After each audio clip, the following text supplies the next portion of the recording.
Yeah. I feel like the next thing that people have to really be considering is, we touched on inflation, but it's debt. It's debt and inflation. So if you are in debt, now is the time to get out of debt. Stop playing around. Stop, tinkering with it and putting your toe in and taking your toe out. Like, this is good debt. And I don't have to worry about this right now. I'm gonna keep a car loan, because that's not really debt. It's like, no, it's all debt. It's time to just pull the eject and get out. Debt has been expensive for a while now. Like it's costing people more to purchase a home right now. Interest rates are high. Interest rates are high. And you could experience other places where interest rates will continue to go up or stay steady at high levels. Auto loans, credit cards. If it's more difficult for banks, it's going to be more difficult for you. Exactly. Welcome. This is For Better and Worth, the podcast where we don't believe you have to sacrifice your relationship while you grow and build your net worth.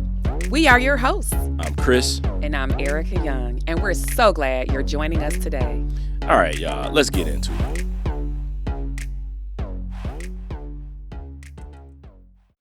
Hey, babe. How you doing? I'm good. How are you? Doing great. I'm going to come on one day. I'm going to say, I'm not doing so great. I did that. You remember I wasn't feeling good? Yeah, but I think doing great is what we strive for. So, I'm striving to do great every day. You know what, though? I think we're strategic. We record when we're at our better selves. I'm not going to say we're at our best because I'm a morning person and by nature. Yes. And so my best is really first thing in the morning, and we don't always do that. But I do think that we really try and connect on the podcast when we're both at a good place. I think that's smart. It is. Because who wants to sit down and put out poor content? Well, no. See, okay, but you remember in the past, early on, we would talk, because we always talk about our topic ahead of time. And we didn't get as any good podcasters would. That's right. And there were times when we did that right before we recorded, or our energy was off. Then we didn't record because we were like, this isn't going to be a good space for us to do this for the people. Look, I think that is an example of what we tell people to do all the time. What is that? Be responsible, have a conversation, talk it out. Yeah. Like, we talk a lot about money on our podcast, but it's also about relationships. Absolutely. And I think that is the fine place that we have to find ourselves to be in a good spot because, I love you and I know you love me, but I know I get on your nerves sometimes. Honey, and what would ever make you think that? What? Don't even play these games. You get on my nerves sometimes. Okay? So now I'm supposed to say that you get on my nerves. Look, because you just threw that out there. Look, as much as everybody loves Beyonce, she get on Jay-Z nerves sometimes. Yeah, and I'm sure he gets on her nerves. Exactly. Yeah, you right. Exactly. Anyway, today you're not getting on my nerves, babe. You're not getting on my nerves either. It's fewer times that you get on my nerves than you. It's fewer times you get on my nerves. You have to make sure you said it right. Yeah, I was thinking like, was that right? You don't get on my nerves a lot. Let's put it like that. Yes, I would agree. I think we've got a good working relationship. It is a good working relationship. But yeah, I think that today's a good day. Yeah. So, and we need that because what we about to talk about, get ready. Yeah, well, it is what it is. I think, change is always interesting when, change is always interesting. And we all have to adjust and adapt. But, we're coming into the changing of the guard with our country's leadership. And, there's a lot of ways that you can still, that we can all maneuver and navigate. And it doesn't matter who was going to be in leadership. You still have to think about how you are going to adjust and navigate. Yeah. Because it doesn't matter if one candidate won or the other won. There were things that we were going to have to think about on both sides as far as how it would affect us. And I think that's what you have got to do. If you're listening to this if you listen to this on the podcast platforms, or if you're watching this on YouTube, there's things that you have to do to adjust, no matter who was going to be in office. So we're going to talk about a couple of those things today. Yeah, I think it's really important and responsible to consider the effects of a new administration on your personal finances, and honestly try and take an objective view. I think that is important. It's very easy to let emotions get topsy-turvy in seasons like this, and what we want to do is just bring a practical perspective. And so hopefully that is what we do today. I would love to start where a lot of people can feel it, is what will happen with taxes. Now, here's what we need to say. We don't have any idea what's going to happen with this new administration. No one knows for sure. But what we can speculate is that there will be some tax cuts for certain groups of people. And if you fall into those groups of people who will potentially experience tax cuts, meaning you'll get more dollars in your paycheck, we just want you to be responsible with the money that you get in your paycheck. Exactly. So locate where you are. If the tax advantages help you, fantastic. Pay some debt off, build an emergency fund, or put more money into your retirement. Do not waste it, because we are still at a significant place where inflation is high. Yep. The cost of everything is high. So if you experience any tax breaks, it would behoove you to ensure that your overall financial life is shored up, that you make it stronger, and that you be wise with the extra dollars if they come into your paycheck. I think there was going to be something that happened with taxes regardless to whoever was in office. It could have been, Democrats had a plan that would have potentially impacted more middle class people with some tax cuts. And the only thing we know is that under the new administration, you can go back and kind of see what they've done in the past and where those tax cuts fell and who they hit and how they hit. But something is going to happen with taxes. And the thing that we would say is, like, to Ericka's point, be responsible. Like, now is not the time to just go crazy. You might want to just, tuck it in a little bit, hold back on some of those things. And we have some projects and things that we're planning to spend on this year, but we are also being very mindful on how we are going to spend funds and ensuring that we have an emergency fund should things happen. But, all in all, I feel like I'll roll with the punches.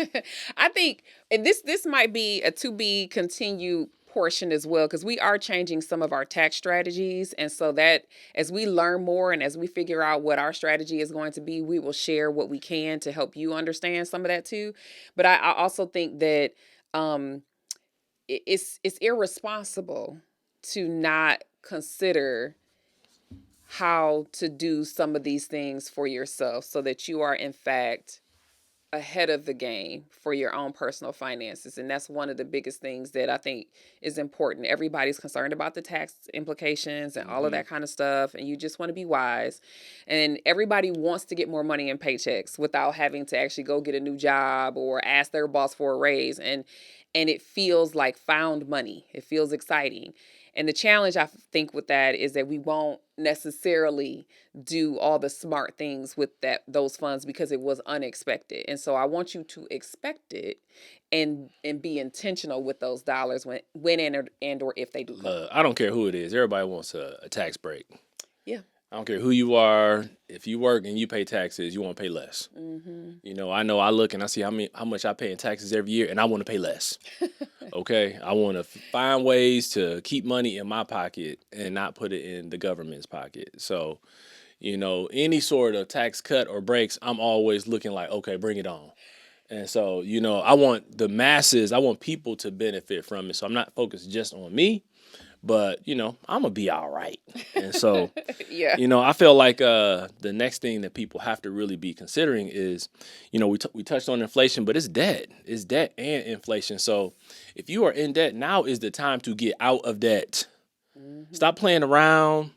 stop, tinkering with it and putting your toe in and taking your toe out. Like this is good debt. And I don't have to worry about this right now. I'm gonna keep a car loan, because that's not really debt. It's like, no, it's all debt. It's time to just pull the eject and get out. Debt has been expensive for a while now. Like it's costing people more to purchase a home right now. Interest rates are high. Interest rates are high. And you could experience other places where interest rates will continue to go up or stay steady at high levels. Auto loans, credit cards. If it's more difficult for banks, it's going to be more difficult for you. Exactly. If it's more challenging or more expensive for them, they're going to pass that challenge on to you as well. And so I think pay attention to those types of things. It might be really good to, if you have a good interest rate now, or you can go find a good interest rate. Sometimes I tell people to refinance auto loans for a lower interest rate. If you can do that right now, do it quickly, because those are the kinds, or consolidating credit cards into one that has a lower interest rate. Do it now, because honestly, if the banks suffer, they're passing that on to you. They are not going to absorb that cost. Just know that is a possibility. So just, again, this is just you being proactive with your finances. Right. We don't know. We have no idea how it's going to all work out. But this is smart. Corporations that are encountering the same thing with inflation, and we don't know how tariffs are going to hit businesses. We don't know how that's going to impact hiring and things of that nature. So you just got to take time to be mindful and be aware. And like we say, if you're in debt, get out of it. But it's also time to, if you can, like, start socking a little bit more away and saving for that rainy day, because you don't know what you don't know. You don't know what the unexpected is going to bring. So the best thing you can do is to have a little money set aside that can give you some cushion if things should start to get a little rough, or you just don't know what we're going to encounter. So now is the time to really just be smart. Yeah. And think about how you want to approach, money and finances, and don't go and incur more debt. Now is not the time for that. For sure. You mentioned a couple weeks ago to me that one of your goals for this year was to put more money into an emergency fund. And it's not the first time I heard it, okay? It's not the first, but I'd be about saving. You are, and me. I'm about saving that money. I'm like, I'm okay. Like it's we probably have just the right amount of emergency fund. And I'm like, we need more. And you are. And here's why I appreciate having conversations and understanding why, is because one of the things you just said is, in uncertain times, you need to make sure that you have solid emergency fund, or maybe a little bit more. And I trust that in you, because in the past, you have had that conviction, and I didn't feel necessarily the same way, or I was like, oh, that's not my priority. And this is where couples can disagree. And so even though it's not my priority, it's really important to you. And so I need to make it my priority. And again, in the past, you have proven that when that has become an important thing for you, that it turned out good for us. It turned out to be needed. And so I have to trust that in you. And I think when we can trust our partner, our spouse, and what they're trying to accomplish, give them space to explain, that can be super helpful. And I think the reverse is true as well. There have been times when I'm like, hey, let me show you this. Let's understand this a little bit better. And you were like, okay, you know what? I never thought about it like that. And so this is why conversation is so important, is because even when you might disagree or your priorities are a little bit different, when you come to an understanding, you can support one another better. So I'm going to speak to the men folk out there. Okay. So we are in a married relationship. I respect Ericka's opinion and the insights that she provides. But sometimes there are decisions that just have to be made.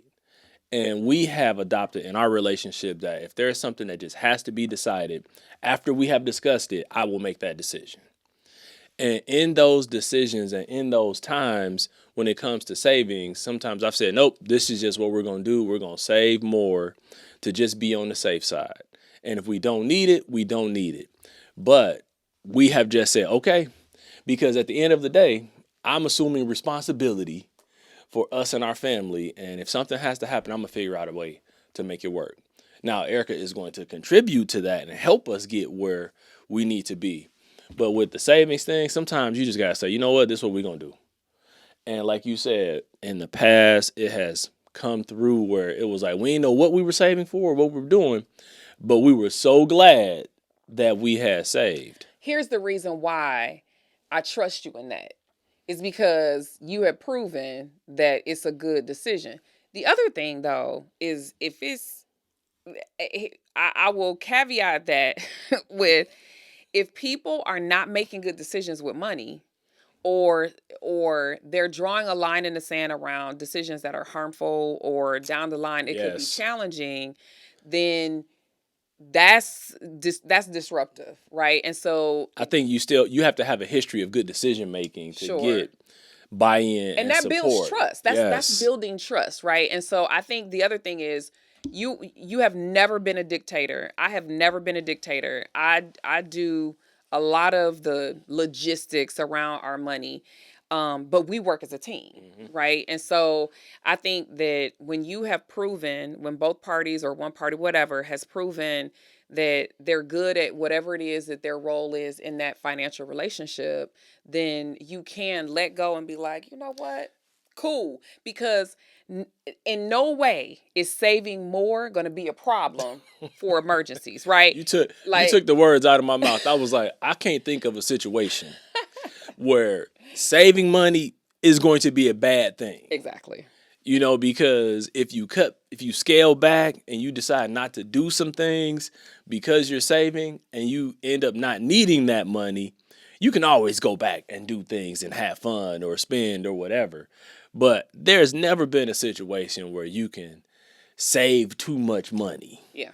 Yeah, absolutely. So it's kind of a best case scenario is that, oh man, look at this. We've got more money saved than we really need. It's like, oh, that's a really rough problem to have. That's right. So I don't think there's any situation where it's a bad situation. That's right. Well, let's talk about what else could be changing with the new administration.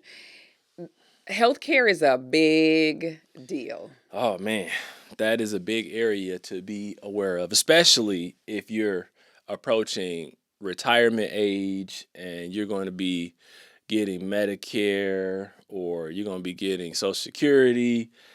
Or you're counting on that. You better be mindful. Okay, so here's the deal. A lot of people don't understand what type of healthcare coverage they have, or they don't go into the details enough. And most open enrollments are in the fall. But if you're changing jobs, or just if you don't really understand all of the benefits that you have or how much you're actually paying, review all of that stuff. Because here's the deal. You need to know if what you have is good or if there's something else better out there, or if you need to switch between, the spouse or whatever. Anytime you make a change, anytime one person makes a job change, you can potentially change your healthcare coverage and that kind of stuff. That stuff is important. Know what you have. I fully intend actually this year to take more advantage of our healthcare coverage than I ever have before. Yeah. And only because I just want to learn and understand some things about what's going on in my body, right? But I think that in that process, it makes it really important for you to know what coverage you have and that kind of thing. So be very clear on what you're paying for premiums. Be clear on if you need to shop the market. I love... well, you only shop the market if you're self-employed. You're self-employed. Yes. But I think a lot of people don't know, like, through their own, employer-provided health insurance, what it all is. Because at open enrollment, people were looking like deer in the headlights, like, what is this? And you have to read. You do. You got to read through the stuff and see what the stipulations are, what the, deductible limitations are. You have to understand so you can make an informed decision. And that's where you're talking about is people have to dig into the nuts and bolts to know that what you're choosing is the best option for you. And we've done that, and we've kind of decided what's best for us, so it becomes easier because we don't make a lot of deviations from that. But we still look at what the options are to see, okay, maybe we need to change this. And one thing people really have to be aware of, if you are both employed corporately, corporations are putting limitations out there on family benefits, where you as a spouse, if you have access to healthcare benefits, you have to opt for your own benefits through your employer first. And there have to be circumstances by which I could add you to mine if I'm corporately employed as well. So families really have to think about, like, well, a husband and wife, okay, if they're both receiving benefits, some employers restrict it. It'll be the employee plus children. The reason why is because when you do that, they get a benefit for having everybody on their plan. Right? Like it's less expensive for everybody, honestly, if they have more people on the group plan at the employer. They want as many employees to take advantage of that as possible because it's reduced costs, it's a write-off for them, all the things, right? So we have to think about it in terms of why that is a thing. But maximize on your benefits. This is the biggest thing because it's possible that premiums will go higher. It's possible that things are going to change with the Affordable Care Act. Like, and we just want to make sure they don't know who they messing with us though, because we eat it up. We do. We take advantage of everything that is offered. So we have a high deductible plan so that we can take advantage of a health savings account. And that health savings account allows us to put dollars in there pre-tax, and it can grow forever. We can use it now, or we don't have to use it now. And it's another tax deduction. It's another deduction. So a year and a half ago, I had something happening in my body, and I went to urgent care, and I hadn't met the deductible, and I was pissed when I got that bill. Man, that bill came out. I was like, girl, what'd you do? I was pissed, but I wanted them to take all the tests and do all the things. And I was like, don't go back there. Go to the doctor next time, okay? Don't be going to urgent care. Now, they did say go to the doctor next time as well, but I couldn't wait. It was Friday at 5 o'clock at night. Right. And so... but that was a learning. It was a learning, but we had an HSA that had the money in it. So even though, honestly... Yeah, wait. Hold on now. I'd be like, don't be just leaning on the HSA money like that, girl. You, go to the doctor next time. On a Friday at 5 o'clock? Well, be like, you know what? I'm going to go to the doctor on Monday. See? But that's the thing. I was in pain, dude. I know. You going to have me at home in pain. Is that what we doing? No, I'm not. Is that what we doing? No, I'm not going to have you in pain. Thank you very much. So anyway, and so... That's like you was coughing. I was like, hey, don't leave her alone. She'll clear it. You know what? This is being recorded. I'm just being funny. This is recorded right now. Y'all hear me? Somebody check on me, make sure I'm good. Okay? Check on me, make sure I'm good. Okay? I'm just saying. Anyway, yeah, you know what? Let's remember that you got more life insurance than I do. Uh-oh. See? Like this. Sleep with one eye open. That's right. You better watch your back. Anyway, but because we had the HSA, I was less concerned. I was more concerned about my health than I had to be concerned about the money. Right. Absolutely. And I did pause before I did not pay that bill immediately. I ain't gonna even lie. I didn't want to pay that bill. I waited more than 30 days. We saw that bill was like this. I think we fussed about the bill for 2 weeks. I forgot about having to meet the deductible. Yeah. But even when you do that kind of stuff, then there are some other, it was a little bit of a trick in there too, though, because they were in urgent care, but they were hospital adjacent. Yes. So it was kind of like they didn't charge you like an urgent care. They charged you like a hospital. Yeah. So the rates were a lot higher. And so that's why it's important. And we don't know what changes are going to come. Private insurance, I don't see a lot of change coming there. But you never know with legislation how it's going to impact employers or how it's going to impact. The good thing is that most open enrollments already happened. So changes that occur couldn't really impact your plan this year, but they may going into next year. So you have to just be aware of it. Yeah, absolutely. So the other thing I have always said, don't depend on Social Security. And we always know that the Republican Party is wanting to restructure or privatize Social Security. Let's be clear. I'll be honest. I don't think any of that's going to be able to happen in 4 years. Okay. They've been saying this for so long. It's crazy. But I will say that with Social Security and not depending on it, for many people who are, I'm going to guess, between at least 15, 20 years away from retirement, you're likely not going to get what it says on your Social Security statement right now. Like, literally plan for it to be 25% less than what you potentially thought it would have been before, right? And so just know you can't lean heavily on Social Security because there's just a lot of uncertainty. If you are closer, you might be able to trust in that a bit more. So if you're 10 years out, you might be able to trust that a little bit more. But I would say if you're that close to retirement, it's very important that you talk to a financial advisor and a tax strategist so that you can actually ensure that you are doing the best thing possible for your financial situation, potentially turning down the risk on some of your investments, you know, strategizing around when is it best to begin to take Medicare and or Social Security, and be preparing for that if you're within 10 years, because the last thing you want to do is be at 60, 65, age, and not feel like you know what you're up to. Like, if that's the first time you're having these conversations, it's too late.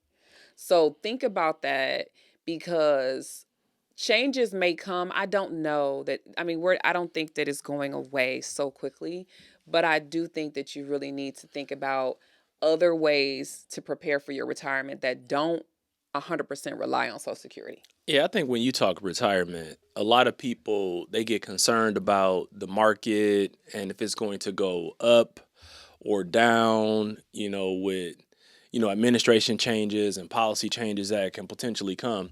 And one thing I've always said is that I'm not trying to time the market. I'm not trying to beat the market. I'm just trying to be consistent and show a steady growth within the market with my investments.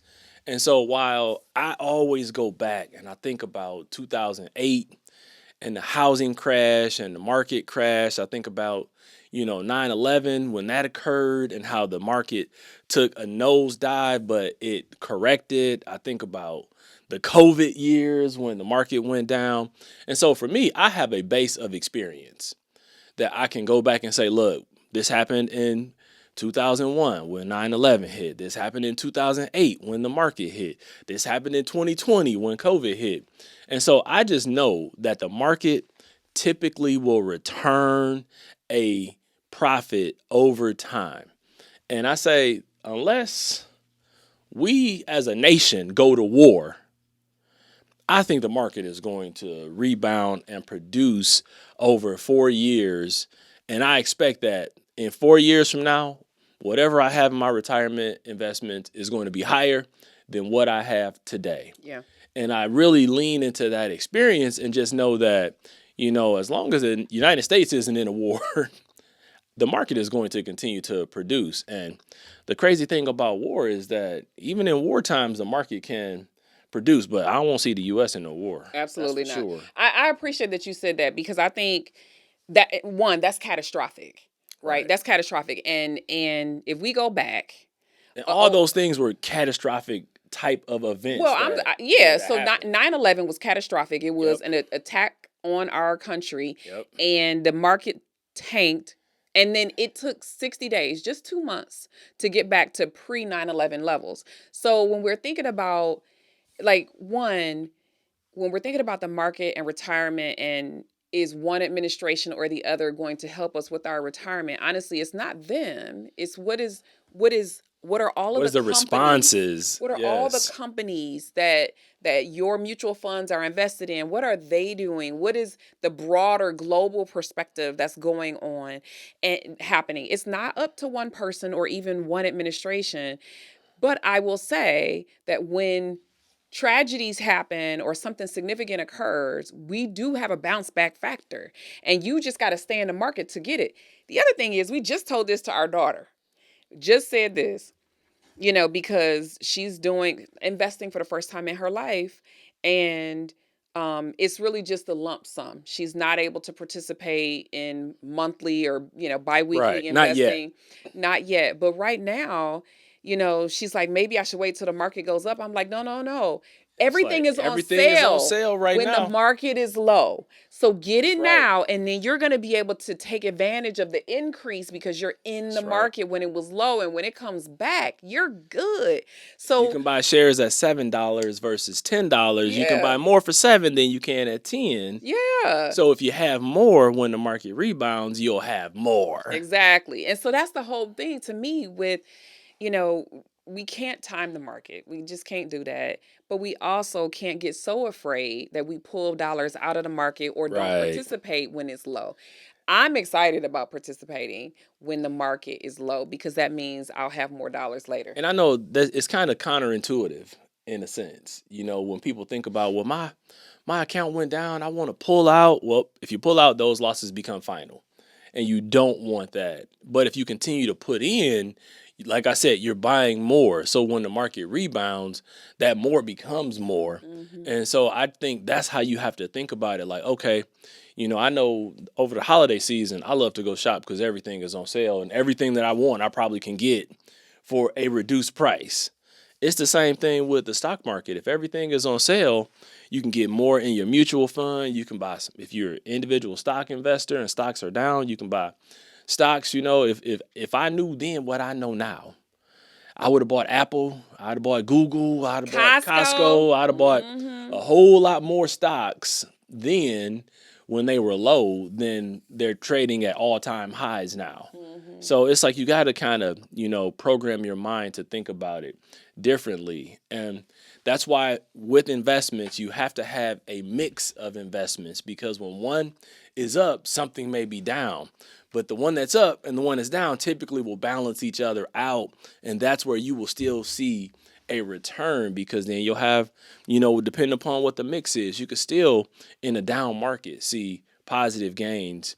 And over time, and I'm talking about that 4, 5, 6, 7 year mark, you will see returns over the course of time, even when you see some fluctuations with ups and downs in the market. So That's it's just about being informed and, you know, understanding how things work. But what were you gonna say?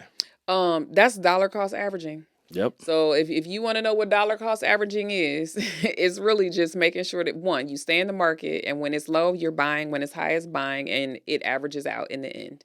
And you just stay. You just stay. So I don't believe that any one administration can affect the stock market so heavily that our companies tank or they go up. Like they're not so completely entirely dependent. Now, taxes do affect, the job market affects, all of that I get affects it. But here's the deal. Just get it while it's on sale. Stay in the market long term because you're in it for more than just 4 years. That's all I think a point we have to draw is that we are long-term investors. And so we are equipped to endure the market for the long haul. And I think most people have to adopt the mentality that you have to be a long-term investor. And I know people who are day trading, that's not what they're doing. They're trying to get the maximum gains per day, but that's not for everyone. You know, and so the average person, you need to be a long-term investor. It's, you know, not the flash in the pan. It's literally that tortoise and hare. You have to just slow and steady wins the race over time. Is that your make it worth it? I could say that's a good make it worth it. You know, long term over time always wins. Yeah. And so I think that's how you can ride the wave, you know, and what I would add to that is tap into your experience. If you're a young person and you don't have a lot of experience and you're just getting going, just know that the wave, you can ride the wave and you can bounce back. And so I think just draw from your experience and know that over time, you know, the market will rebound. But you also have to make adjustments if you're closer to retirement. You shouldn't be as aggressively invested in your portfolio. You should be turning the dial down to a more moderately managed portfolio that consists of more bonds and more stable investments so that you're, instead of experiencing, you know, 40, 50, 100, $200,000 highs and lows, maybe your lows are, you know, a few $1,000s. So what about you? What would you say is your make it worth it with this? I would say, and we didn't get a chance to talk too much about it, but I would definitely say that um, we can't do this by ourselves. I just think that having an investment advisor or professional and or a tax person to help you make sound decisions is really valuable and important. And um, it it's good to get more than one perspective, vantage point, or recommendation from experts who do this all the time and who can see your situation for what it really is. So it's easy to be emotional or to have a public opinion or a private opinion about who is in office. But it's more important, I think, to ensure that whatever is happening with your finances in your household has been reviewed, inspected, and you've taken your own perspective and your own life into consideration versus just who is in office. And so I think having a trusted team of professionals is a big part of this. I just really do. Right. And it will also reduce the emotion around the decisions you make around your money. It will reduce the level of stress that you stress. have. Yes, absolutely. Bring those cortisol levels down. Yeah. And so my hope is that, in us talking about this, we just make it a normal part of conversation to understand that no matter, again, what the administration is doing, that you are solidifying, making stronger your financial house, regardless, and finding ways to do so because you're being proactive in your thinking and intentional in your actions. I think, that sums it up. I don't need to say anything else. So. All right. This has been good. It's been needed. So hopefully we will see some good times ahead, regardless of what's happening in the White House. And, we're just excited about, being a part of that journey with you. Good, bad, indifferent. We will all continue to thrive, and we have to just make it worth it for each of us. So I love that. Yeah. Until next time. We're out. Thank you for spending some of your time with us today. We appreciate all of your support. So be sure to subscribe, rate, and review us wherever you listen to this podcast. You can find us on Instagram at For Better and Worth. And sign up to receive our free guide, The 7 Reasons Your Money Relationship Isn't Working with Your Partner, on ForBetterandWorth.com. Until next time, we're out of here.